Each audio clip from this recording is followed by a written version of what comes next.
Today I'm going to show you how I created this digital notebook template and some tricks and tips for digital notebooks. These are a great differentiation tool where teachers can provide scholars with the different tools needed for any different types of assignments you might want to give them.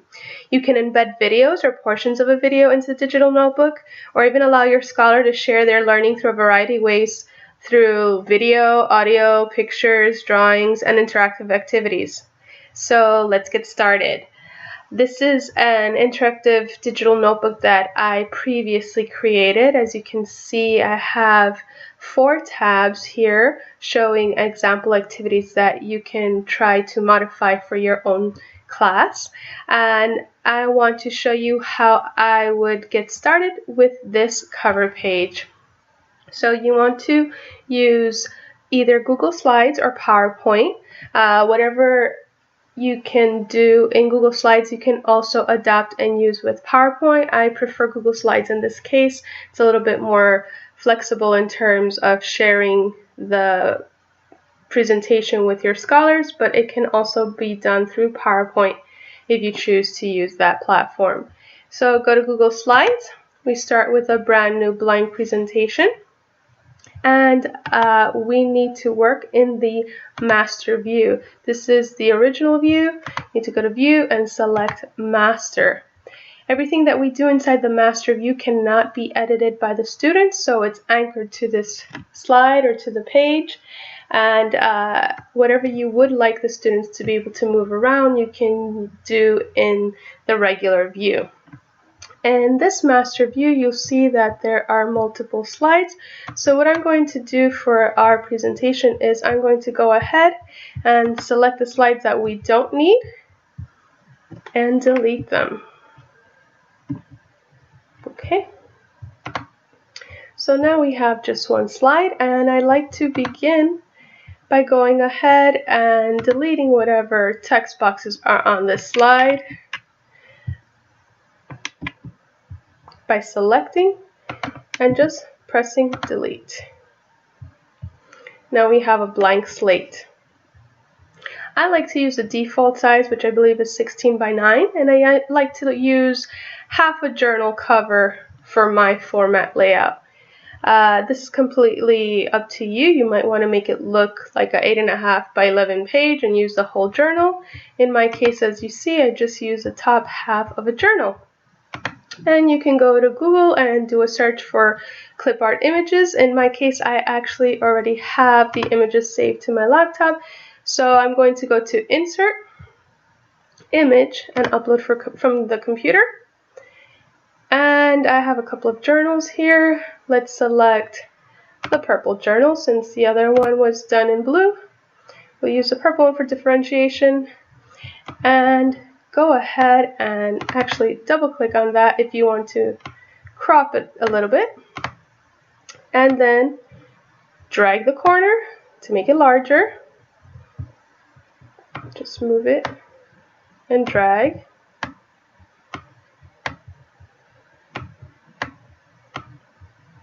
Okay, I want to crop the white areas as well as the areas that we will not be using, so I double click on it again, crop. Let me recenter this again just to get it to the position I want it in. So I want to move this to the corner of the slide. And again, we want to adjust the size so that it takes up most of our page.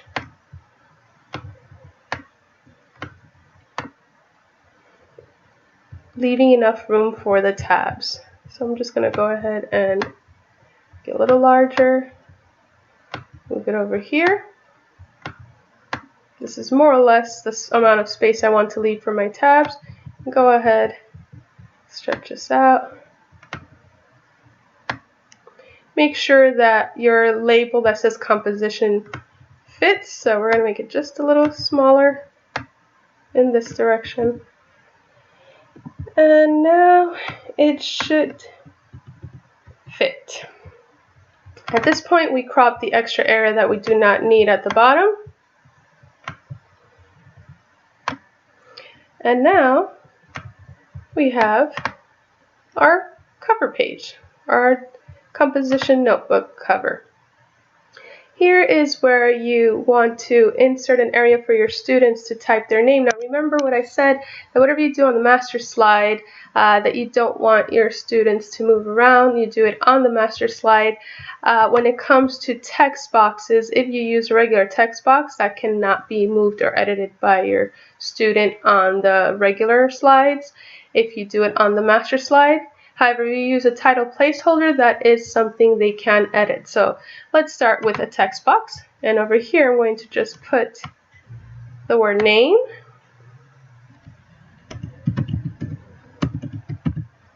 And you can make it bold. You can adjust the font. You can make it larger. Completely up to your preference. And I'm going to press Ctrl C and Ctrl V just to duplicate that and move it down, and here I'm going to write the word class for class section. Now, since these are both text boxes on the master slide, your scholars will not be able to move or edit them. However, we do want them to be able to type in their name. So this is where we go ahead. We go back to the text box tool. We select title placeholder or subtitle placeholder. This one's just a little smaller, so I'll select subtitle placeholder. And I'll go ahead, put that right here.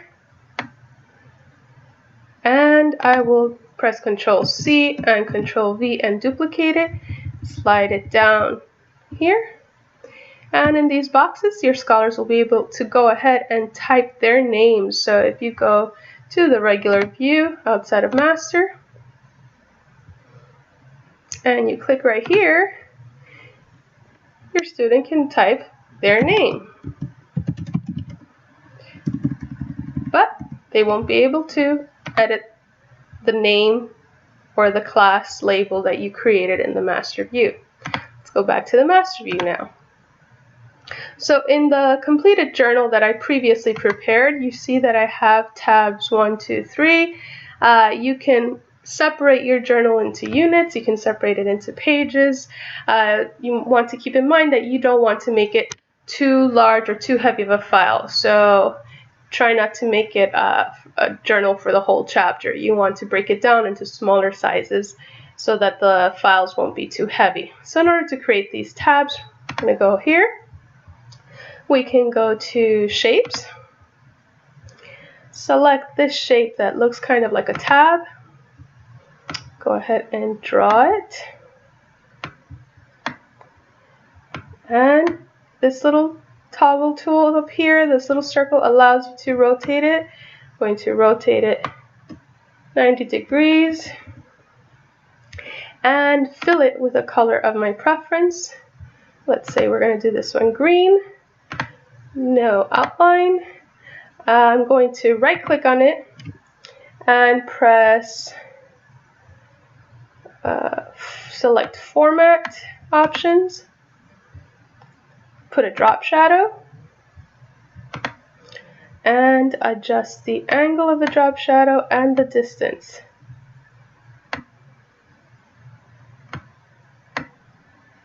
Let's see.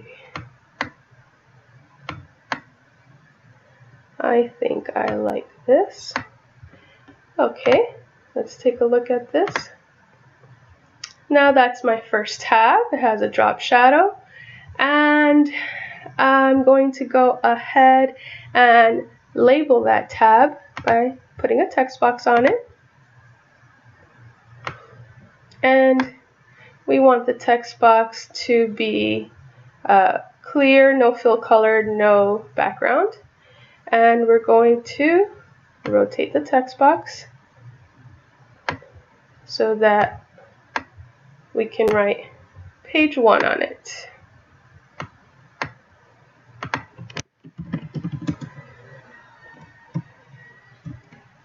You can select whichever font you want, however large you want it to be. I don't want it to be capitalized. Page 1. I want it larger, so I'm going to go up here to the fonts. I don't want it to be Arial. Let's say we select Comic Sans and we want to make it bold. You can go over here, the 3 dots, and select B, or you could just press Control B and that will make it bold. I want it to be white, so let's select the color of our font. And it should give me the option. No.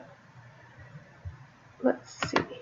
Fill color white. Oh, that's the fill color for the text box. I want the color for my font. Let me see.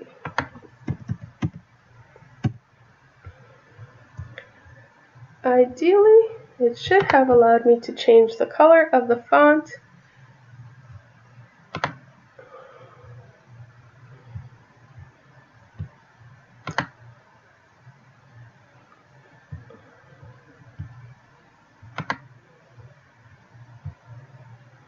Text color, of course.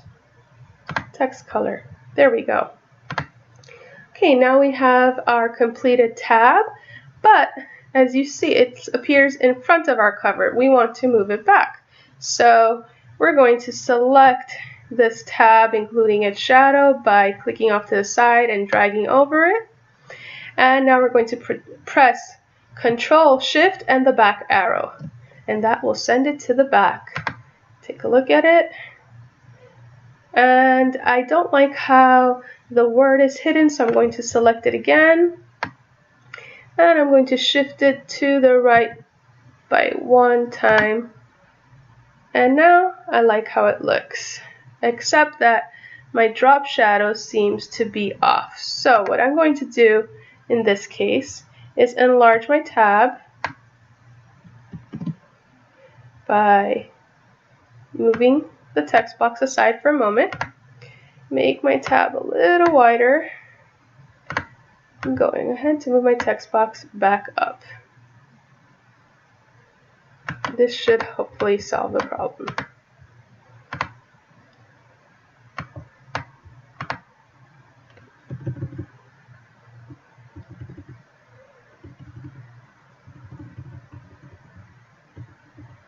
Okay, that looks good to me.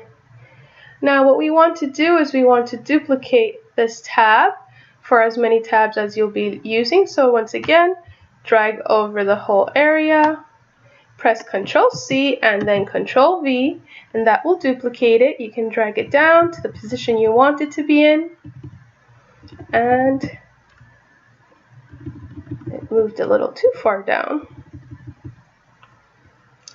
Okay, and again press Shift, Control, and down arrow, and it will send it back. And we're going to duplicate once more. So just press Control V again, move it down to where you want it, and Shift, Control, and down arrow. Now, we want to change the color of the individual tabs, so make sure to select the actual tab, not the text box, which is what it's doing right now. I'm going to move the text box aside for a second, if it lets me. That way I can select the actual tab color. Change this color to orange. Move the text box back to its position.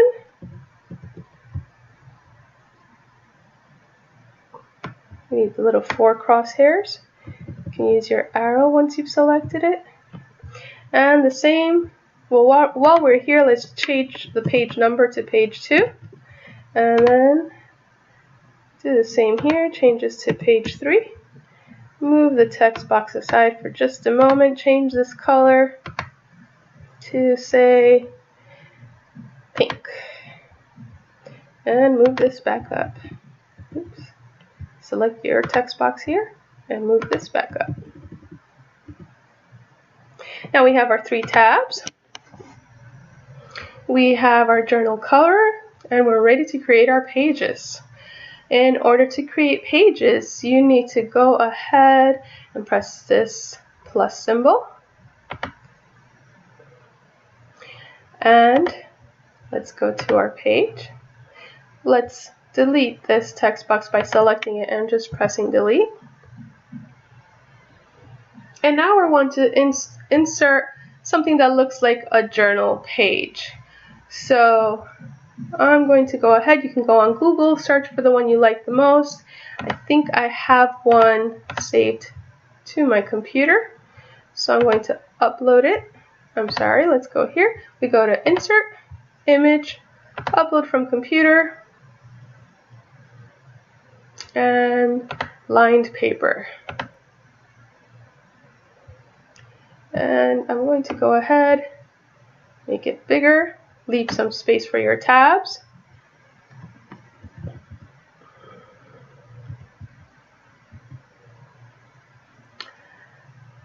And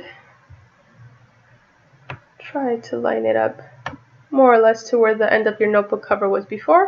Double click on it, crop the bottom. Actually, we want the bottom to be rounded, so we're just going to bring this up a bit, right there. That should be perfect. And what we're going to do is we're going to copy those tabs from the previous slide by selecting all three. So drag off to the side and on top of your tabs. And now press Ctrl C, go to your second slide, and press Ctrl V. Now you have your page with your tabs, and you want to send them back. So Ctrl, Shift, and down arrow, and adjust them just a little so they stand towards the back. And now what I want to do is, in order for it to look like my page is selected with its page 1 tab, you'll see here that I went ahead and I enlarged the page 1 tab. So we're going to go ahead and do the same for this one. We're on page 1. We're going to just select the font, make it a little larger,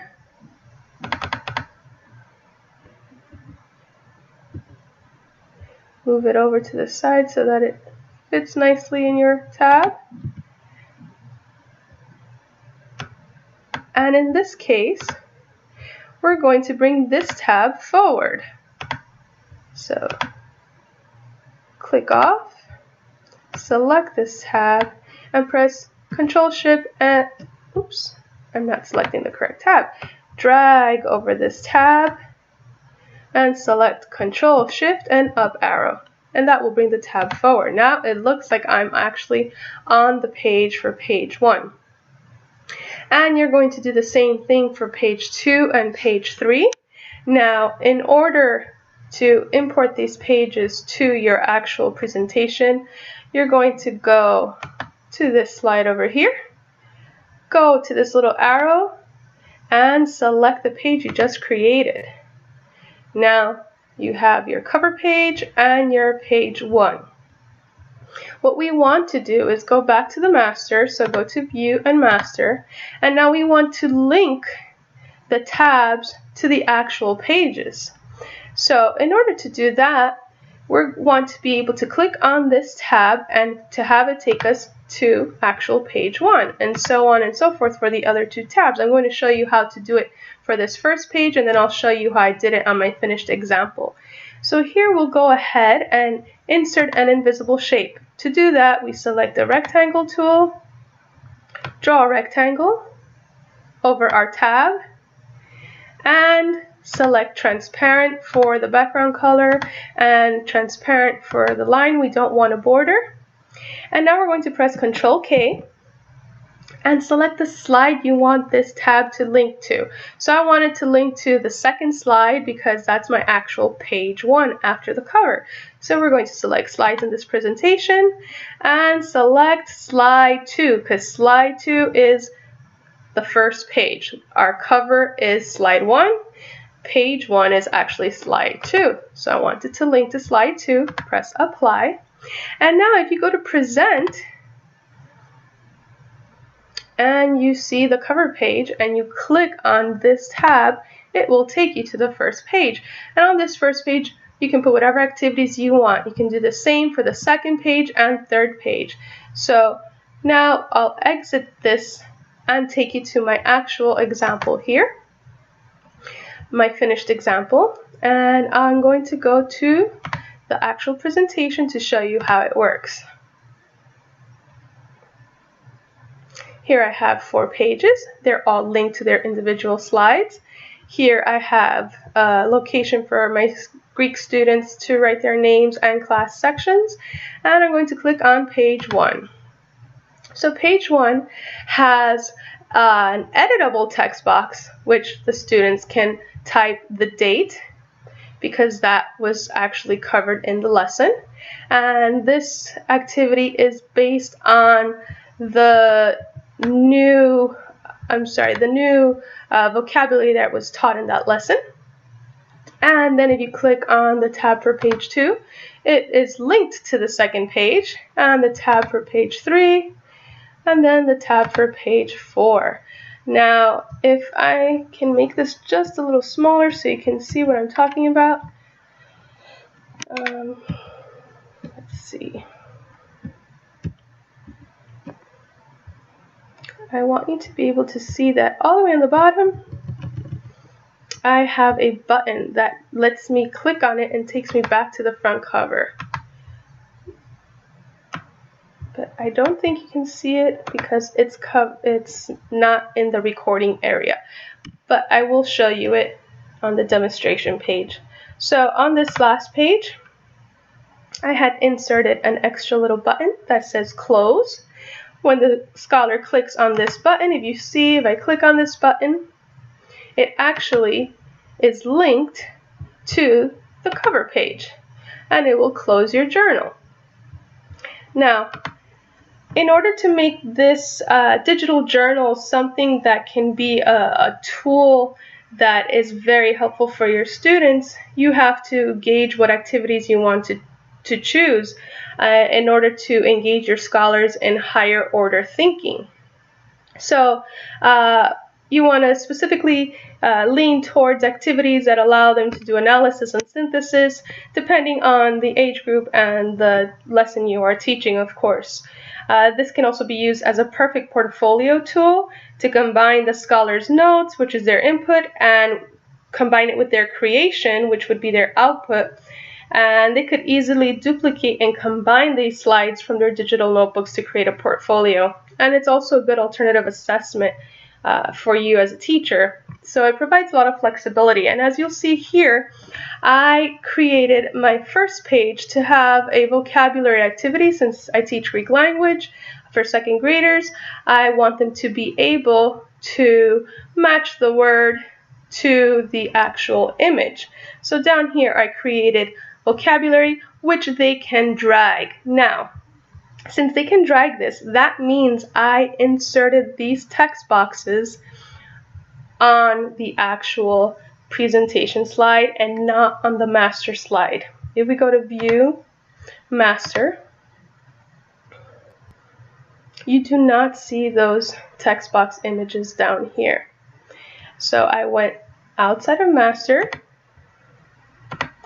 I went to the slide, and I created the text boxes here. Now, text boxes can be edited by scholars. So what I suggest doing is creating a text box, typing the word you want in it, and then doing a screenshot of it and pasting it as an image.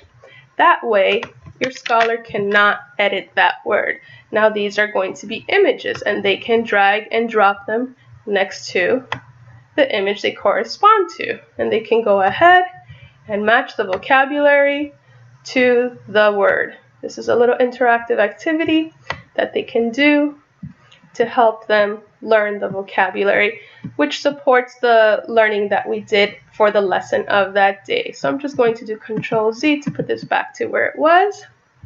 Now, on page 2, if we go back to the presentation mode, I'll show you that if I click on the tab for page 2, it will take me to page 2. So we're in page 2, and I want to show you a different activity. In the lesson, I taught them how to separate the vocabulary into masculine, feminine, and neutral. So here all they would have to do is look at the vocabulary with the corresponding image and drag and drop into the category for masculine, feminine, or neutral. Once again, these images, because I want them to be dragged and dropped, they were not created on the master view. They were created in this view. And so your scholar will be able to go ahead, take this image, and drag it to the correct category, depending if it's masculine, feminine, or neutral. Now, these are examples for language, and I wanted to show examples of how this could be adapted for other classes such as math. So if we would go to slide 3, here I have a very simple example of an organization chart and how your scholars can use this tool to learn the vocabulary that you might be teaching them in math. So in this case, this is for Greek math. It's an example of an organization chart that has first a parallelogram, and then a rectangle, a rhombus, and a square. And out here's the outlier for triangle. You want to see that your scholars are able to identify the shapes correctly. And once again, this section is not editable. Your scholar cannot drag or edit any of these words. That's because it was created in the master view. Anything you want for your students not to edit, you are going to put in the master view. However, anything that you want them to be able to drag and drop, you do not put in the master view. You go back to the regular view, so take off master, go to the corresponding slide, and this is where I create the shapes that I want them to drag and drop. So in this case, they know that this is the group for a parallelogram, which includes rectangles, squares, and the rhombus. And here your scholar can drag and drop the shapes according to their category. And finally, the outlier, which is triangle. So I'm going to press Ctrl Z to undo what I just did and bring my page back to its original format. And here's one more page, page 4. Now in this case, I put numbers, 235, 82, and 131, and I've given my scholars pictures of counting cubes, hundreds, tens, and ones. And what I did was all of this section is done on the master slide because this cannot be edited by the scholar. They cannot drag, they cannot move, they cannot change these numbers. However, these cubes that I want them to be able to drag and drop under the numbers, I have created on this presentation section and not in the master view because I want my scholars to be able to grab and drag and drop. Now, the way I did this was I already know how many hundreds the scholars will need and how many tens and how many ones they'll need. So I just duplicated the image that many times so that they will be able to have enough of that image to drag and drop. So this is 235. I'm going to select 2 hundreds, 3 tens,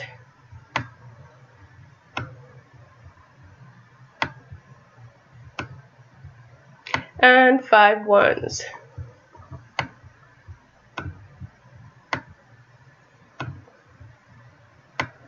And in this way, your scholar is able to demonstrate their understanding of tens, hundreds, and ones. They can do the same for 82 by placing 8 tens and 2 ones, and so on and so forth for 131. As I mentioned before, over here, I created this button that says close. So when your scholar is done with the activity in his journal, he can just press the close button and it will take him back to the cover page and close his journal. At this point, Google Slides is excellent. It saves the work for you, and it can be shared with the teacher to review and assess the assignment accordingly. Like I mentioned, it's a powerful alternative for an alternative option for assessment. It allows you as a teacher a lot of flexibility with what learning tools you can offer to your scholar to keep them authentically engaged. And it's just one more tool for your toolbox. So I hope this was clear. If you have any questions, please feel free to reach out to me. And I hope I've helped you one step more with your online teaching.